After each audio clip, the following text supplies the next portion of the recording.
How far is too far when it comes to TV? That potentially gross line is always changing. Today, you can find just about every body part and swear word on this small screen at any given time of the day, but there was a time when TV was a bit more conservative. Whether or not that'd be shocking today, here are a few TV moments that took things too far. Raining on your parade.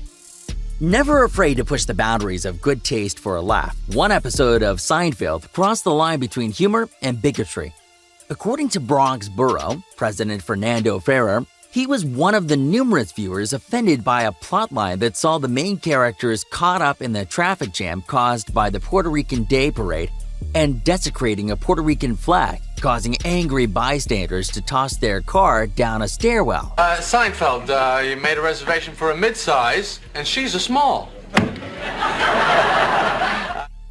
Both the comment and the flag burning provoked outrage, with the National Puerto Rican Coalition calling it an unquestionable insult to the country and demanding an apology from NBC. The network quickly complied. Boobytrapped. When Married with Children premiered in 1987, Al, Peg, and the rest of the Bundys weren't the picture-perfect family America was so used to seeing.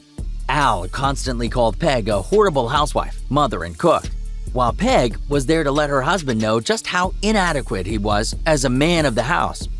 However, it was an episode that took place in a bra shop that was the breaking point for one Michigan woman, Terry Ricolta. The episode compelled her to start a letter-writing campaign encouraging a boycott of the show.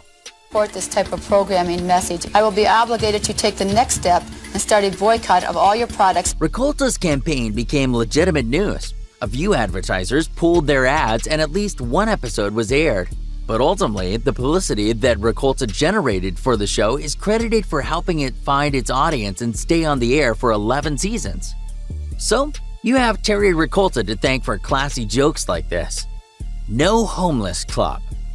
While The Simpsons usually take a more subtle approach to lampooning its targets than shows like Family Guy or South Park, when Springfield's first family poked fun at Brazil, they almost wound up causing a diplomatic incident.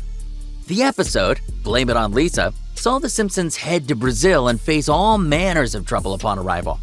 Homer is kidnapped by a cabbie. He and Bart are mugged by children, and there are rampant monkey attacks. The drunkenness, the ambiguous sexuality. I've got to get out of here.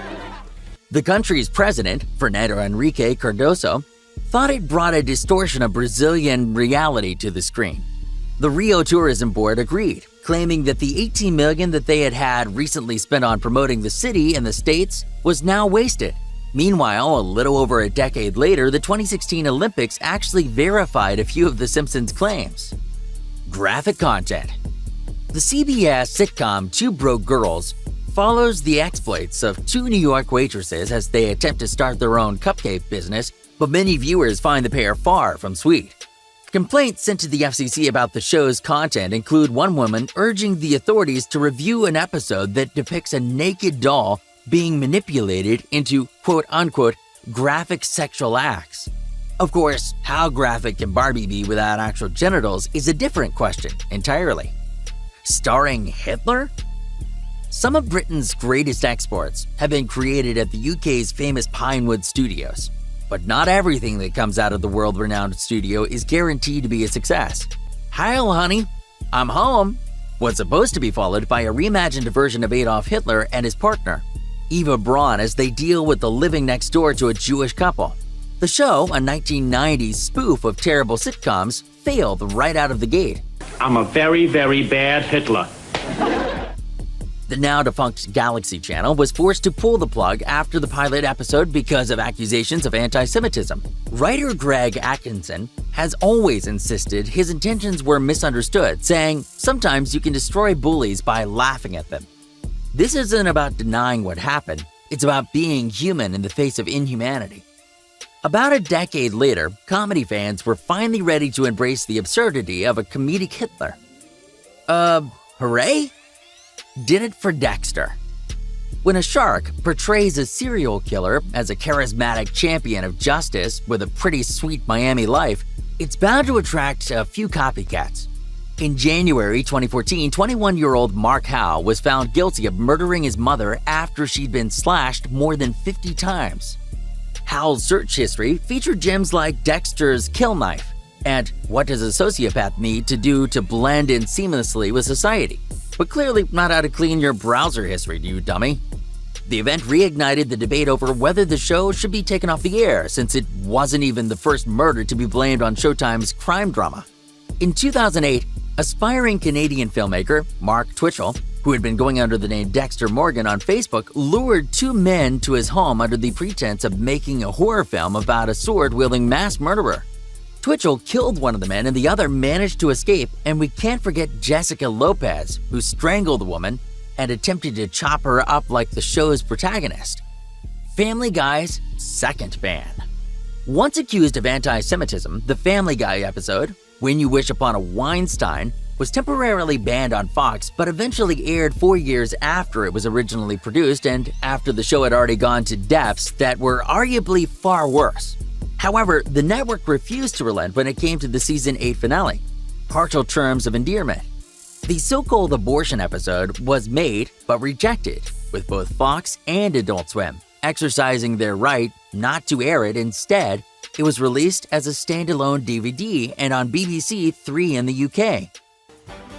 Family Guy has never held back when it comes to pushing boundaries, and we love him. Seth MacFarlane saw it as a cop-out aimed at placating conservative viewers, saying, "Times really have changed. The network is making a decision that is unfortunately probably based on people's current ability to handle and dissect controversial narratives. It wasn't the first or last time Fox would deal with censorship issues. Everything's relative." The classic sci-fi series, The XFiles, also had an episode banned for inappropriate content. Home was the first ever X-Files episode to begin with a viewer discretion warning and remained the only one to carry a TVMA rating, which it probably deserved. The plot follows Mulder and Scully as they investigate a secluded farmhouse after an abandoned baby is found nearby. What they discovered are three brothers, the younger two fathered by the eldest, which makes for a very complicated and gross family tree. Fox removed the episode from syndication and only repeated it once as part of a 1999 Halloween special, advertising it as an episode so controversial it's banned from television for 3 years. Right on! Thanks for watching. Subscribe to our YouTube channel, plus check out all this cool stuff we know you love.